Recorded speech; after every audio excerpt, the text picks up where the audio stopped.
Nigel Davies has written a lot of opening books, and some of them are interesting because it gives you a complete repertoire.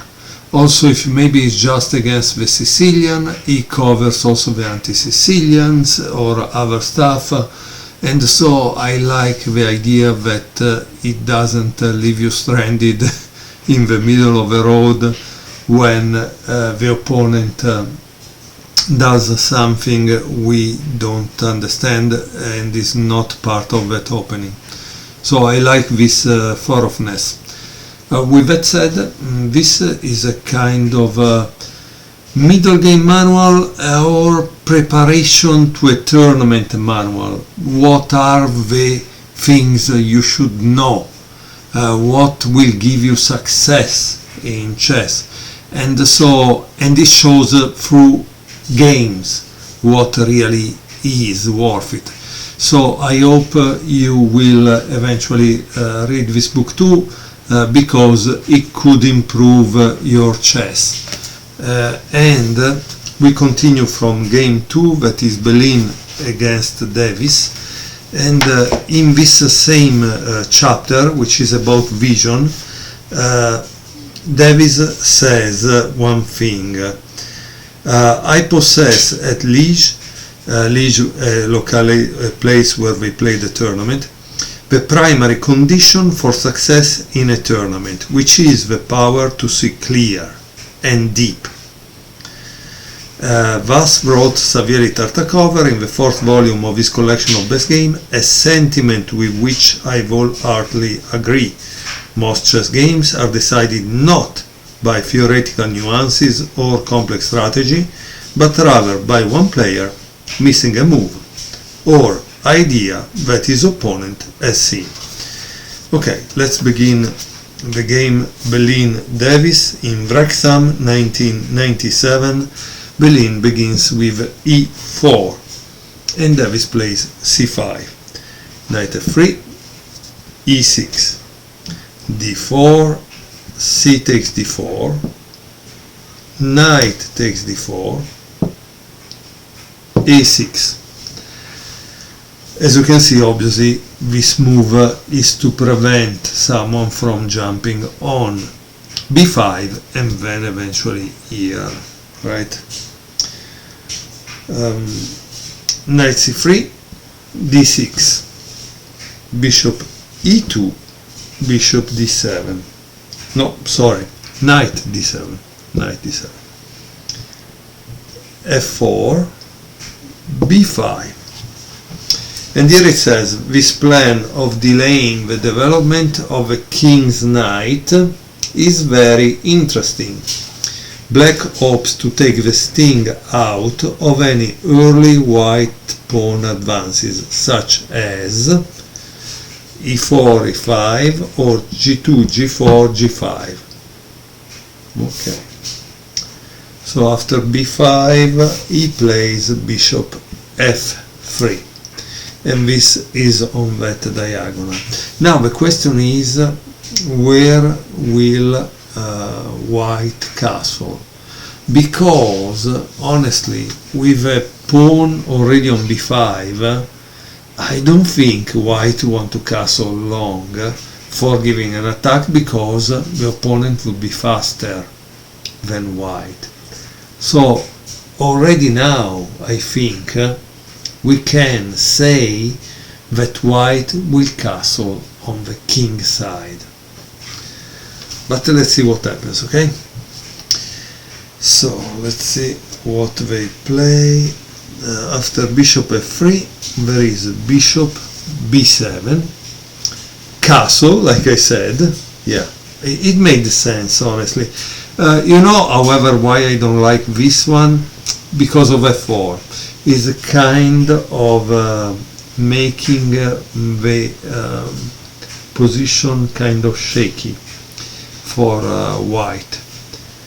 Is a kind of shaky, is a kind of not defended well, and then there is this diagonal that is a problem. That's why I don't like it. Okay, so after castle, black plays b4, knight c e2, and finally knight g f6. White continues with knight g3, and black plays this interesting move, which is h5. Here it says a very sharp move. Black sets about undermining the position of white's knight on g3, which is consistent with his general policy of attacking the e4 pawn, because he has 1 and 2, and 1 and 2 are defending, but if this goes away he can take the pawn e4, right? Okay. The downside is that this renders black kingside less habitable. Yeah, of course, also black now is weak on the king side. However, I have seen sometimes, and I have played it in my games, but my games are based really on luck, that sometimes you keep the king in the center. Okay, so after h5, white plays rook e1, and he says that e5 would have favored black and gives a line. Okay, so rook e1, h4. So now I understand. Oh, h4, and he plays not knight f1, but he plays knight h1. Wow, I don't know, the position doesn't seem good for white. Let me tell you why. Because he has 1, 2, and this has 1, 2, 3 pieces out, right? So clearly the position is better for black already. Okay, and after knight h1, black plays e5. e5, a very interesting move, huh?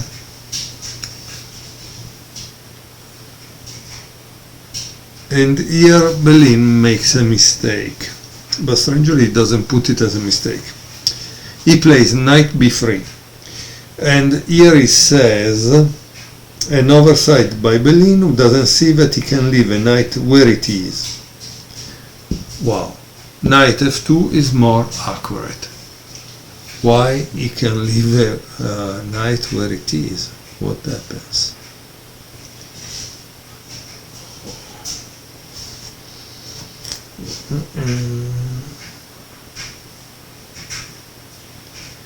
I think the problem is this e takes d4 because of e5. Oh wow, yes, sorry, I didn't see it. Now I see it also after bishop takes f3, queen takes f3. If he takes here, then he can take here again, and where does he go? Let's say he goes on h7, but then there is e6. The position is terrible, is really terrible. So yes, you cannot take on d4. What a pity that Berlin didn't see it, because this is bad. This is bad. So he played knight b3.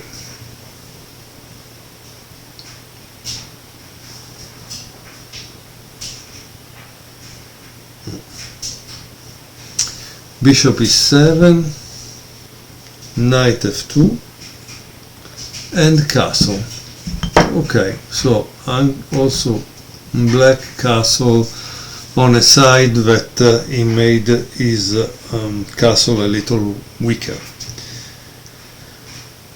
White continue with f5, because at this point it seems a kind of Grand Prix attack, and so he wants to have the bishop to go there, possibly a knight go here, the queen should take care of this.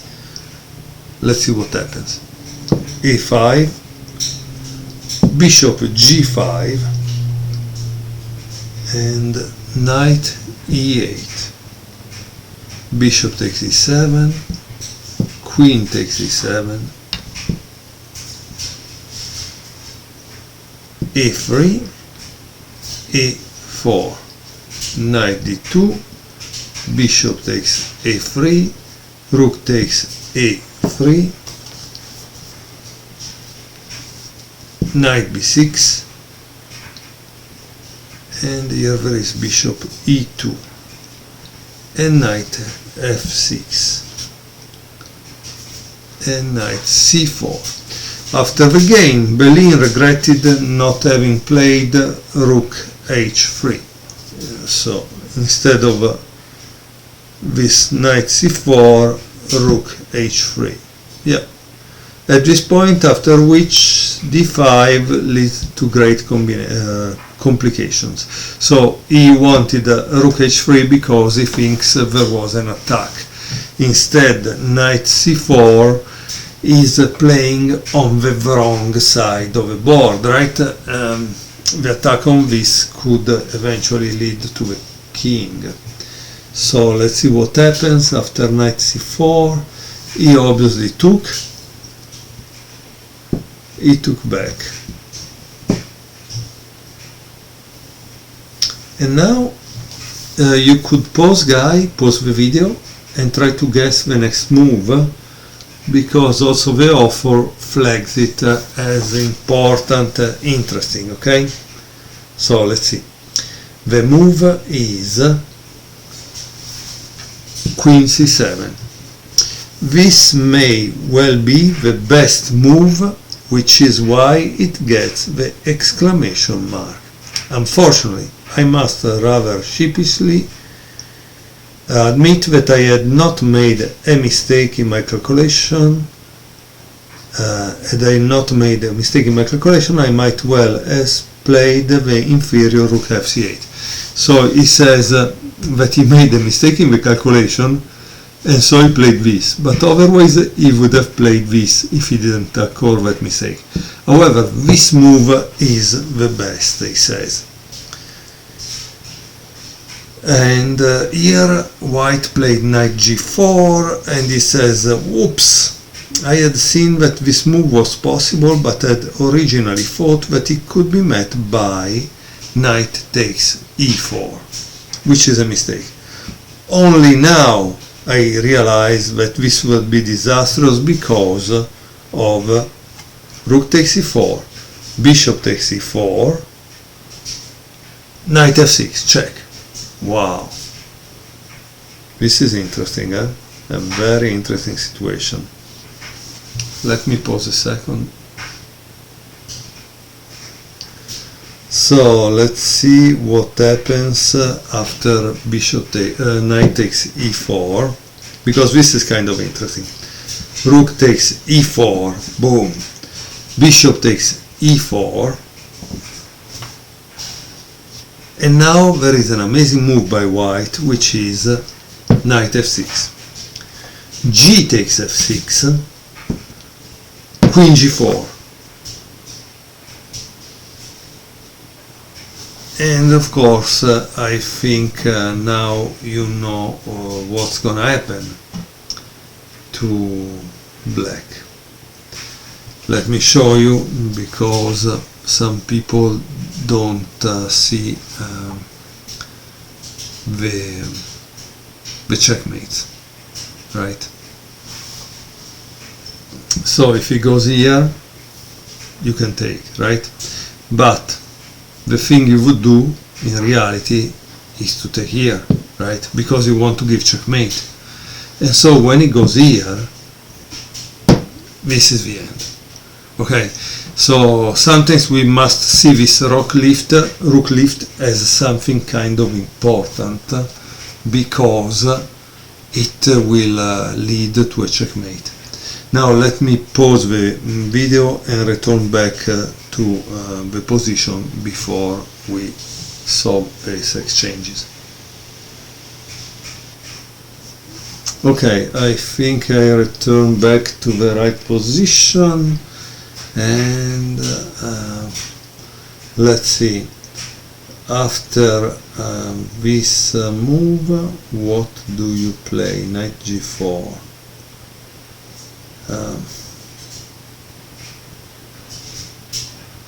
So by the way, guys, try to remember that yes, this is here, but it's really bad if you try to take it at the moment for the same problem as before, no? Knight f6, blah blah blah.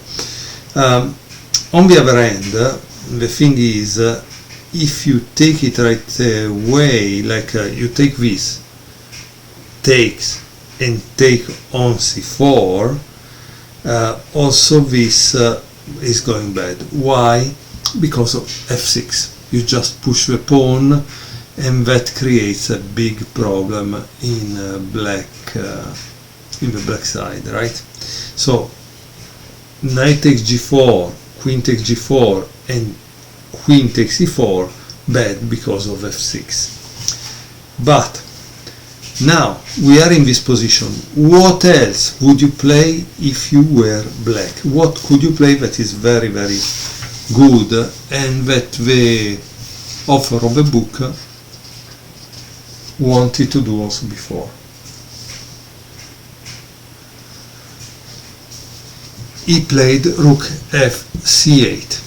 This is the great move. He said, I didn't like what was about to happen to my king side, but there really isn't any choice. As the game progressed, I was actually quite surprised at how safe my king turned out to be, whereas the white monarch gets into trouble in several variations. So let's see what he did. So notice how a little change in the position, the rook, gives what is called the Luft in chess, a way out. No? G takes f6, rook c3, and now it's very important that you find the next move. Okay? It seems that queen b6 is not good because it gives a draw to white, thanks to probably some possible repetition of checks. Instead, the right move is d5. Why d5? Notice the function of this bishop. This bishop is pinning this, which means that if white could go, for example here, he can jump here because he cannot be taken. And that's kind of problematic, right? But let's see what happened here, okay? After rook c3, black played d5. And after bishop takes d5, there is queen b6 check, because bishop takes d5 was attacking the queen. Rook c e3. Here it says white evidently thought that he could put this rook into a temporary pin, no doubt assuming that black's queen would capture the b2 pawn. Yeah. Unfortunately for him, he had missed my 30th move, but black is better in any case. So what he said here is that he was able to see one or two moves beyond what white saw. So after rook c e3, black plays bishop takes d5, and after e takes d5, guess what black played? He played, boom, a3. And now there is a problem, because if you play bishop takes f3, there is rook takes f3, and this is pin, so it cannot go together, and that starts to become a problem for white.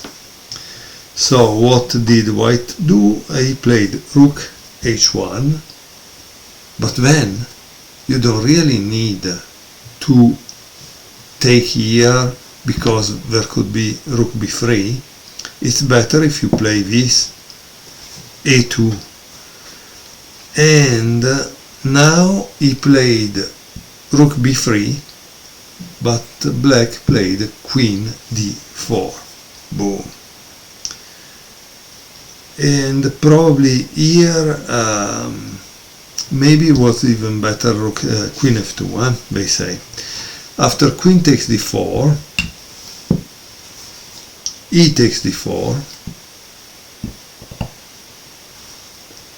there is rook a1, otherwise he becomes a queen.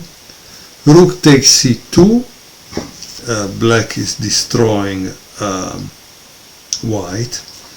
h3, rook f8, obviously is going to do his job, which is to be in front of a passed pawn, because it obliges a piece from the enemy camp to try to defend that pawn, generally, okay? Okay, so king h2, king e7, rook b6 to avoid that he goes on the 6th rank, but d3, d6, rook d7, and here there is rook e1, because he's trying to give checkmate, but it's not really working like that, so I don't know. He plays rook e2. And here it says, a lucky win only when one starts out from the absurd point of view that grandmasters are infallible calculating machine, all seeing and all knowing. But guys, honestly, it's true. I think grandmasters are calculating machine. And yes, sometimes there can be mistakes and other stuff, but in general it works, because the reality is that also with aging we become worse and worse, right? So I wish you a happy study of this book, if you can. And thank you very much for watching the video.